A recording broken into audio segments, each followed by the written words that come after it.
Everyone, कैसे हैं आप लोग। तो आज 15 तारीख है और आपका जो बीपीएससी का टीचर का एग्जाम होने वाला है उसका फॉर्म भरने का लास्ट डेट है। तो जो लोग भी अभी तक फॉर्म नहीं भरे, अभी कोई भी प्रोसेस पेमेंट वगैरह करने का बचा हुआ हो उसको क्लियर कर लीजिए, क्योंकि आज से अगर आप थोड़ा बहुत भी इधर उधर टाइम बर्बाद कर रहे थे तो बिल्कुल ना करते हुए पूरा ध्यान 14 से 15 घंटा कोशिश कीजिए बैठने का एग्जाम के लिए, क्योंकि 14-15 घंटा बैठिएगा तब जाके 7-8 घंटा पढ़ पाइएगा। ठीक है, लगातार 15 घंटा कोई नहीं पढ़ पाता है। 15 घंटा लगातार पढ़ने के बाद कोई कुछ बन नहीं पाता है, पागल जरूर बन जाएगा। ठीक है, तो देखिए अभी जैसा कि आप लोगों को सारा सिलेबस और टॉपिक पता ही है, एक उसमें से कुछ इंपॉर्टेंट टॉपिक, क्योंकि एग्जाम बीपीएससी कंडक्ट कर रहा है तो हम लोग बीपीएससी कैसा एग्जाम लेता है, किस पैटर्न पे एग्जाम लेता है, उस पर हम लोग ध्यान देंगे और उसी के अनुसार चलेंगे, क्योंकि एग्जैक्ट सिलेबस किसी को नहीं पता है। कोई कुछ बोल रहा है, कोई कुछ बोल रहा है, लेकिन फॉलो हम लोग क्या करना है, टीचर का जो पहले एग्जाम हुआ है उसको और बीपीएससी को, क्योंकि एग्जाम बीपीएससी कंडक्ट कर रहा है। ठीक है, तो जितना सब्जेक्ट है सब दे रखा है, लेकिन देखिए मान लीजिए हिस्ट्री है, हिस्ट्री में सबसे ज्यादा इंपॉर्टेंट मॉडर्न हिस्ट्री होता है, चाहे यूपीएससी हो चाहे बीपीएससी हो।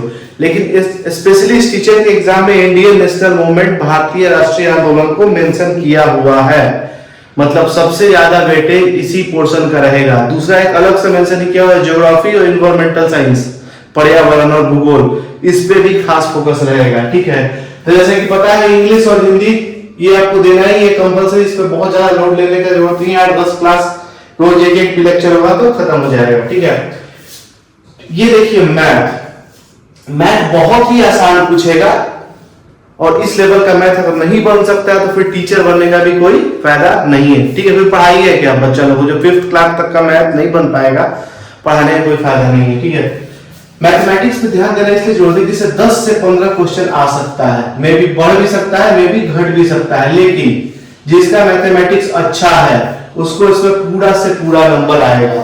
ऐसा तो नहीं कि आप तुक्का मार लिए, नहीं गांधी जी नहीं नेहरू जी, ऐसा कुछ नहीं होगा। जो होगा सटीक आंसर होगा आपका सही, आपको पूरा नंबर मिलेगा। वैसा ही कुछ हाल है रीजनिंग का, तो मैथ रीजनिंग को एक साथ लेके चलिए। मान लीजिए इसमें से 15, इसमें से 10-25 क्वेश्चन अगर आप लोग सही से कर देते हैं, रीजनिंग भी बहुत आसान पूछेगा, तो 25 में से 25 नंबर अगर आपका यहाँ आ गया तो सोचिए आपका काम यहीं पे कितना आसान हो गया, बहुत आसान हो गया। ये 25 नंबर आपका कहीं नहीं जाना चाहिए, इसलिए मैथ और रीजनिंग पे पूरा फोकस कीजिए जितना कर सकते हैं, डेली 2 घंटा 3 घंटा। उसके बाद दूसरा इंपॉर्टेंट टॉपिक है भारतीय राष्ट्रीय आंदोलन। ठीक है, भारतीय राष्ट्रीय आंदोलन बीपीएससी का अगर आप लोग क्वेश्चन उठा के देखते हैं तो मॉडर्न हिस्ट्री में से सबसे ज्यादा क्वेश्चन आता है, उसमें से भी सबसे ज्यादा क्वेश्चन क्या आता है, इंडियन नेशनल मूवमेंट से ही आता है और बिहार से रिलेटेड आता है। मतलब कुंवर सिंह हो गया, चंपारण सत्याग्रह हुआ, गांधी जी यहाँ आए थे तो उनका कौन सहयोग किया था, उनका जान कौन बचाया था। तो भारतीय राष्ट्रीय आंदोलन में बिहार में क्या क्या हुआ था, बिहार में उसका क्या योगदान है, उस पर सबसे ज्यादा फोकस करना है। और अगर बीपीएससी के पैटर्न पे चले तो 25 से 30 क्वेश्चन यहीं से आएगा। और ये टॉपिक अगर आपका अच्छा है तो मान लीजिए 25 आ रहा है उसमें आप 22 सही कर दिए, मान लीजिए 30 आ रहा है उसमें 25 सही कर दिए, तो 25-25 50, यहाँ 20 ही मान लिए, 25-20 45, दोनों कंडीशन में आपका 40+ नंबर यहीं पे हो गया। समझ रहे खेल कितना आसान हो गया, यूं हो गया। देखिए उसके बाद आते हैं हम लोग करेंट अफेयर्स पे। करेंट अफेयर्स 6 महीना का पूरा बढ़िया से देख लीजिएगा, यहां भी हम करवा देंगे। करंट अफेयर्स आपका 6 महीने का 1 साल का कंप्लीट करवा दिया जाएगा जैसे भी होगा। ठीक है, उसके साथ में बिहार का करंट अफेयर्स बहुत कम होगा, 2-4 पन्ना में खत्म हो जाएगा।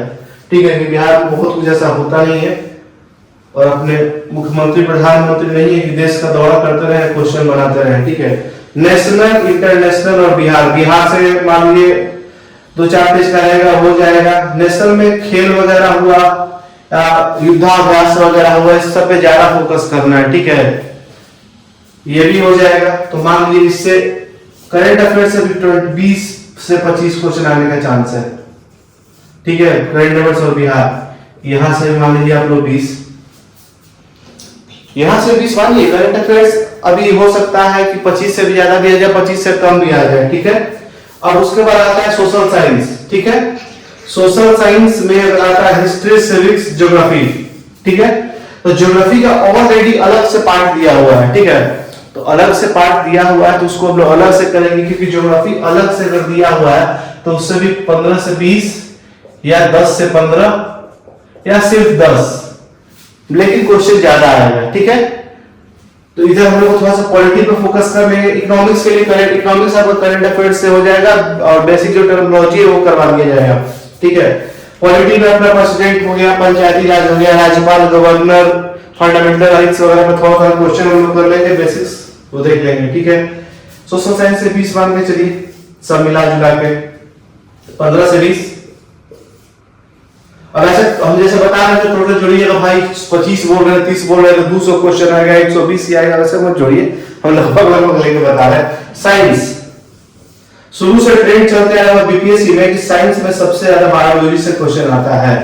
ठीक है, लेकिन इसका मतलब ये नहीं कि फिजिक्स केमिस्ट्री को स्किप कर देंगे, तीनों को बराबर लूसेंट से कर लेंगे, थोड़ा बायोलॉजी पे ज्यादा फोकस कर देंगे, प्रैक्टिस कर देंगे, आसान क्वेश्चन आएगा, यहां से भी हम लोग अच्छा नंबर उठा सकते हैं। इसके लिए कुछ नहीं करना है, एससीईआरटी का बुक थोड़ा बहुत देख लीजिएगा और लूसेंट काफी है, और प्रैक्टिस सेट तो डेली एक मारना है, लिखा हुआ डेली एक प्रैक्टिस सेट कीजिए।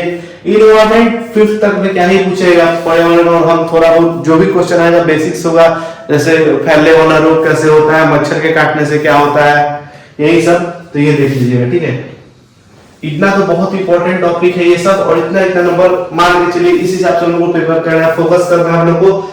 मैथ्स पे कीजिए, math reasoning, Indian national movement और करंट अफेयर्स, इस चीज तीनों पे तो जान लगा लीजिए, हो सकता है 60 नंबर यहीं से आ जाएगा, हो सकता है 60-65 नंबर यहीं से आ जाएगा, बाकी 15-20 नंबर 4-4, 5-5 नंबर भी लाएंगे तो खेला खत्म। ठीक है, अब इंडियन नेशनल मूवमेंट के बारे में अगर बात हो रहा था, भारतीय राष्ट्रीय आंदोलन के बारे में, तो बिहार, भारतीय राष्ट्रीय आंदोलन और बिहार का क्या योगदान रहा, बिहार का नेता कौन था, क्या किया क्या नहीं किया।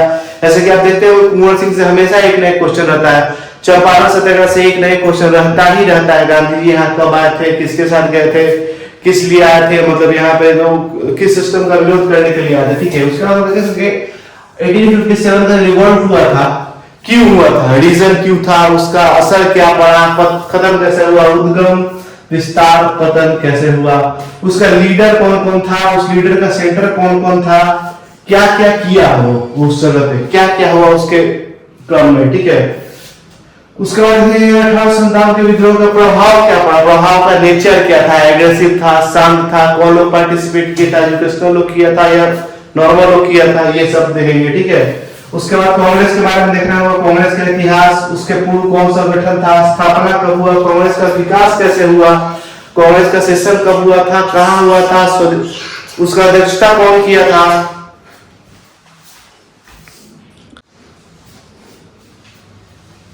सॉरी, कैमरा डिस्कनेक्ट हो गया था। ठीक है, उसके बाद वही कांग्रेस का जो कब कहां हुआ था, उसका अध्यक्षता कौन किया था, उसके काल अध्यक्षता में क्या डिसीजन लिए गया, ये सब हो गया। ठीक है, उसके बाद इंडियन नेशनल मूवमेंट का दूसरा फेज आता है गांधी एरा। ठीक है, उसमें क्या हुआ, भारत गांधी जी कब आए, घटनाक्रम, चंपारण सत्याग्रह, रॉलेट एक्ट, ये सब जितना अलग अलग एक्ट है वो सब हम लोग उसके बारे में जानेंगे, कब हुआ क्या हुआ। ठीक है, गवर्नर जनरल वायसराय, ये सब याद रखना पड़ेगा, पूछेगा ही पूछेगा, 1-2 क्वेश्चन उससे भी पूछ सकता है, तो ये सब चीज है। ठीक है, इतना हम लोग को करना है। ज्योग्राफी भी हम लोग देख लेंगे अच्छे से। तो अब आज से टाइम नहीं है बात बनाने का या बात करने का, तो इसके लिए आप लोग निश्चिंत रहिए, सब कुछ का तैयारी करवा दिया जाएगा। मतलब ये सोशल साइंस तो आपको 10th 12th लेवल तक का हम बता देंगे, यहाँ पे प्राइमरी से लेकर 12th तक आपको बता देंगे, और बाकी मैथ रीजनिंग भी लगभग कर ही लिया जाएगा हम लोग। करंट अफेयर्स जो होगा आप लोग के लिए वही 9th 10th वाले के लिए, वही 11th 12th वाले के, उसमें चेंजेस नहीं होगा। और जो सोशल साइंस भी पढ़ेंगे, बीपीएससी यूपीएससी सब 6 to 12 पूछता है, आप लोग से भी वही पूछेगा, भले बोला है 5th स्टैंडर्ड, लेकिन 5th स्टैंडर्ड में क्या ही क्वेश्चन पूछेगा। ठीक है, तो बस आज के लिए इतना ही, जो जरूरी चीज था हम आपको बता दिए। बाकी आज से रेगुलर पढ़ाई शुरू हो गया होगा, ध्यान से 8 से 10 घंटा कम से कम पढ़ने का टारगेट रखिए, उसके लिए आपको 12 घंटा बैठना पड़ेगा। डेली यहाँ पे 2 से 3 क्लास हम अपलोड करेंगे, टॉपिक वाइज, सब्जेक्ट वाइज। एक तो डेली आपका करंट अफेयर्स कराएगा, जिसमें आज हम करंट अफेयर्स बताएंगे, बिहार नेशनल इंटरनेशनल, या फिर उसका एमसीक्यू बनवाएंगे या सेट लगवाएंगे। दूसरा सब्जेक्ट आपका रहेगा कोई भी, या तो इंडियन हिस्ट्री रहेगा, या फिर पॉलिटी रहेगा, या फिर साइंस रहेगा। ठीक है, या फिर अलग अलग भी कर सकते हैं, एक सब्जेक्ट करेंगे, करंट अफेयर्स करेंगे, एक ऑनलाइन में एमसीक्यू बताएंगे, ऐसे कर सकते हैं। लेकिन डेली 3 क्लास मान के चलिए डेली रहेगा, और रेगुलर आप लोग देखिएगा तो गारंटी दे रहे हैं एकदम बहुत बढ़िया से तैयारी हो जाएगा, और इससे बात कुछ नहीं पूछिएगा, मतलब पूछ सकता है लेकिन आप लोग का 80 to 90% प्रिपरेशन यहीं पे हो जाएगा। रेगुलर टच में रहिए, बने रहिए, लाइक कर दिए चैनल को, सब्सक्राइब कर दीजिए अपडेट में रहने के लिए। तब तक के लिए धन्यवाद। हर हर महादेव।